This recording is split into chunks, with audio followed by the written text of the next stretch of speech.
kind of didn't want to make this video, but my insanity is worth explaining.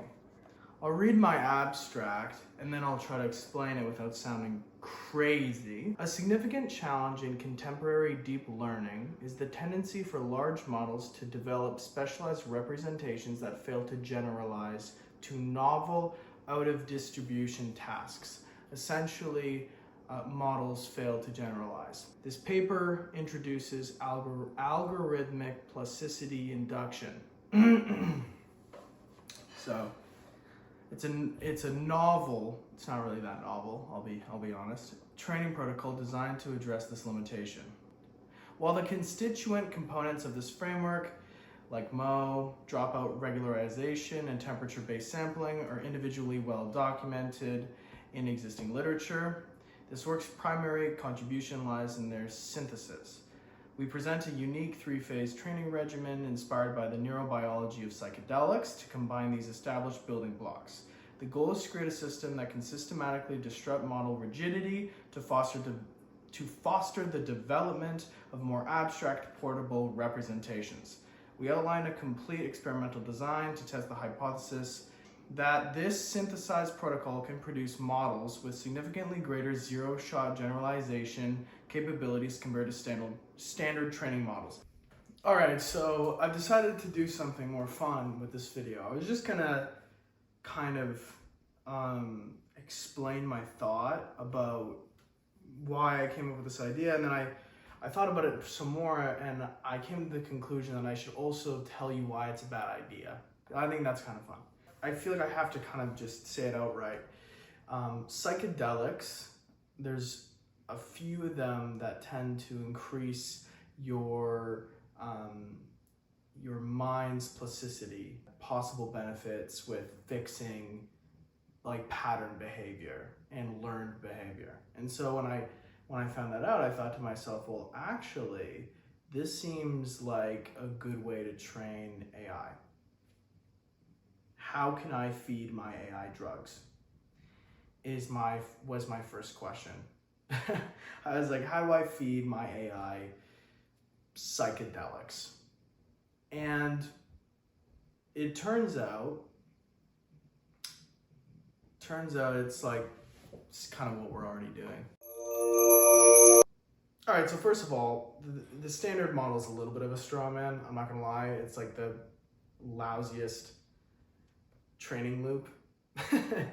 So it did like lose. Like actually, it was more accurate against my model, so it still beat it in accuracy.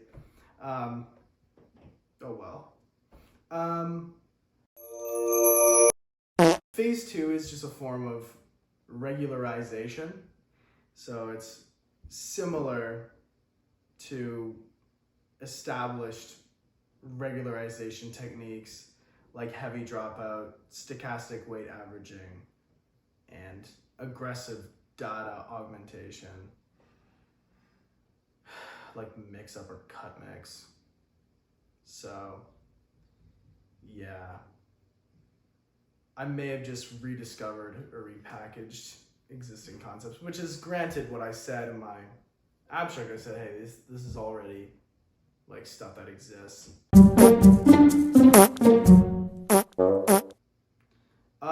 And finally, the zero-shot transfer is a little misleading. I should have named it something else. It's not really that. Zero-shot transfer implies evaluating your model on a completely new data set or set of classes that is never seen before. My zero-shot transfer function takes the test data from the same tasks, extracts features, and runs k-means clustering. So it's not real. It's not like a real. And like in my LinkedIn post, I make it very clear that this could mean it would be good at transferring knowledge over.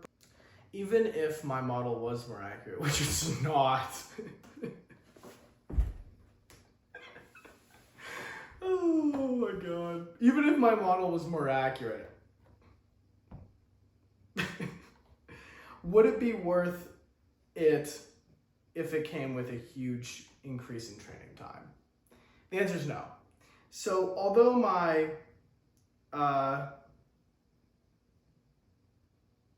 although my abstract is interesting and how I got to it is an interesting story of like, what if I fed AI drugs, which I think is hilarious and I think it's worth talking about. First of all, it's not super.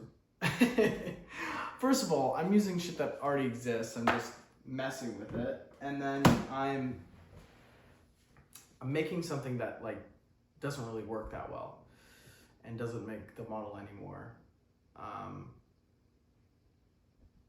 Doesn't make the model any more accurate. It's allegedly, from my like outcome, it says it's more like flexible or plastic, and I would not know because I didn't train it on a unique set of data. So I don't know. Whoops. Anyway, I think that's about it. That's all I really wanted to talk about.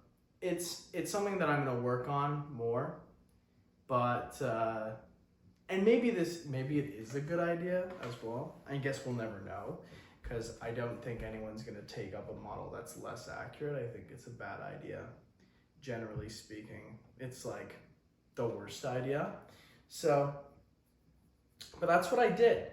That's what I spent my time on. That's what I spend my time on. Make terrible training protocols for models. So you're welcome. You could say that I'm doing good work by finding out what not to do with AI models. How about that? I'm doing a great job. It's a joy.